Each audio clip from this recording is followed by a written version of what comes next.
जी भाई चेक करो माशाल्लाह सैट ब्रीडर सैट है लेर दुम में माशाल्लाह चेक कर सकते हो।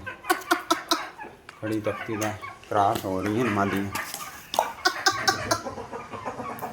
जिस भाई को चाहिए रब्ता कर सकता है।